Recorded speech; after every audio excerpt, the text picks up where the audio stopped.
बल्कि ऐसा लग रहा है कि पूरा इलाका, पूरा हरियाणा, यूपी, राजस्थान, समूचे संघर्षशील लोग आज एक मंच पर अपने नौजवान विद्यार्थी साथियों का साथ देने आए हैं। ये अपने आप में एक ऐसा नजारा है, यूं लगता है कि संघर्ष तो जारी है और वो दिन दूर नहीं।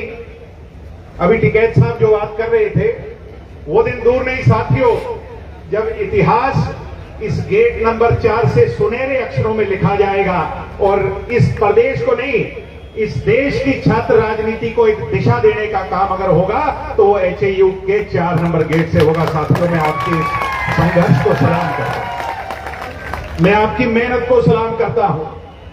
दिन दोगुनी रात चौगुनी मेहनत जो मेरी बहनों ने की है। मैं यहां जो बड़े बुजुर्ग बैठे हैं, जिस दिन पहले दिन आया, मैं अगर बताऊं,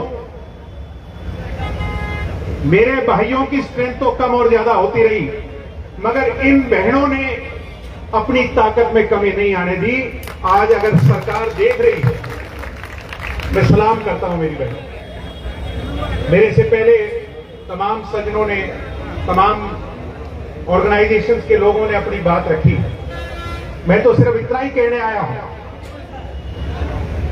कि VC साहब, आपके अत्याचारों का घड़ा जो है वो ठाडा भर लिया, पाप का घड़ा भर लिया और बीच में एक रंग देने की कोशिश हुई। मीडिया के लोगों से कहूंगा कि इसे जाति पाति का रंग दो और किसी तरह इस सारी की सारी मूवमेंट को तोड़ने की कोशिश करो।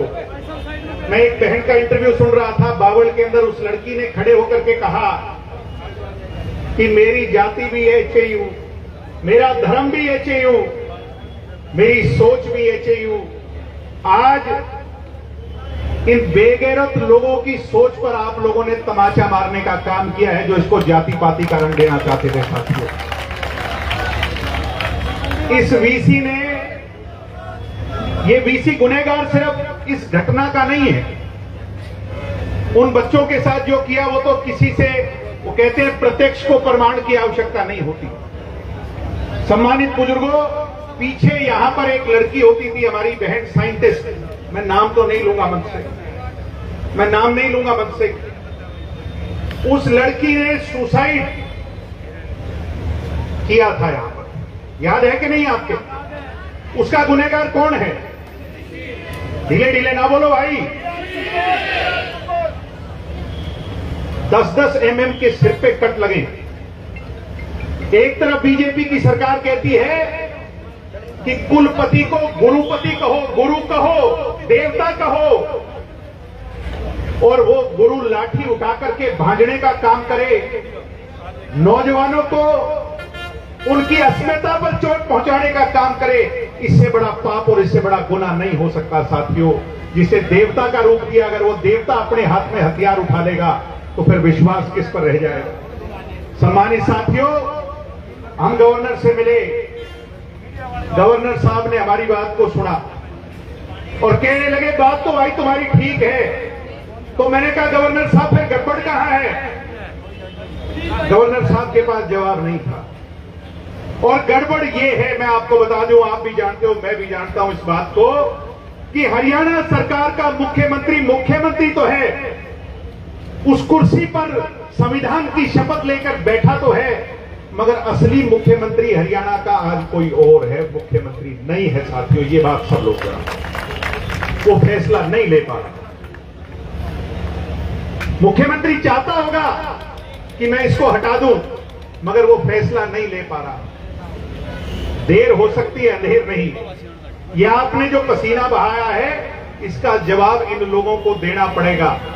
मैं तो आप लोगों से इतनी बात कहकर के विराम लूंगा कि जो जिम्मेवारी मेरे छात्र साथी यहां की पंचायत और पंच परमेश्वर लेकर के हमें बताने का काम करेंगे, इस आंदोलन को जिस दिशा में आप लोगों ने आगे बढ़ाना है उसको बढ़ाने का काम करेंगे, हम उसको सहज स्वीकारेंगे। और इन आज जो हमारी किसान ऑर्गेनाइजेशंस खापे आई हैं, एक नौजवान होने के नाते आपको यह विश्वास देता हूं कि आपकी पगड़ी को नीचा नहीं होने देंगे। इस लड़ाई को इसके अंजाम तक पहुंचाने का काम करेंगे। वीसी साहब, वी आर कंबोज, ये बात कान खोल के सुन ले। अहंकार का मैल कानों में गहरा जमा है, उसको निकाल करके सुन ले। वीसी की कुर्सी तो भाई छोड़नी पड़ेगी, आज छोड़ या कल वीसी की कुर्सी से अब जाना पड़ेगा, वो दिन दूर नहीं रहता। इसलिए जो ड्यूटी आप हमारी लगाओगे, जिस रूप में लगाओगे, मैंने पहले दिन कहा था यहां कोई जेजेपी से, कोई कांग्रेस से, कोई किसी और राजनीतिक दल से होगा, मगर उन पार्टियों को वहां गेट पर छोड़ के आना। साथियों, यहां सब नौजवान इन छात्रों का साथ एक छात्र होने के नाते, नौजवान होने के नाते देने। आप लोगों ने बहुत संघर्ष किया है और जैसा अभी कह रहे थे, हमारे बुजुर्ग कह रहे थे कि वो दिन दूर नहीं। ये तो बात कल रात को भी इन्होंने खूब कोशिश की, खूब प्रयास किए, मगर एक बात पे अड़े हुए हैं कि वीसी का इस्तीफा नहीं होने देंगे। इनको यह लगता है कि वीसी का इस्तीफा हो गया तो कहीं ना कहीं सरकार की नाक जो है वो नीची हो जाएगी, सरकार की अस्मिता पर सवाल उठ जाएंगे। मगर मैं आज कहना चाहूंगा इस मंच से कि ये जो पीछे घटना घटी, ये बात सिर्फ स्टाइफंड और स्कॉलरशिप तक नहीं रह गई थी। स्टाइफंड और स्कॉलरशिप तक होती तो ये धरना इतना लंबा नहीं चलना था। ये संघर्ष इतना लंबा हुआ क्योंकि गुरु ने लाठियां उठा ली और इसको अपने अंतिम अंजाम तक ले जाने का एक ही राह है, वो है वीसी का इस्तीफा। है कि नहीं है साथियों? अगर मेरी बात से सहमति दर्ज करते हो तो दोनों हाथ खड़े कर करके इस बात पर विश्वास दिलाओ कि वीसी के इस्तीफे से हम कुछ भी कम जो है मंजूर नहीं करेंगे। आप सबका बहुत बहुत धन्यवाद। जय हिंद, जय भारत, जय छात्रा। हमारे बीच में जेजेपी से हल्का प्रधान नड़वा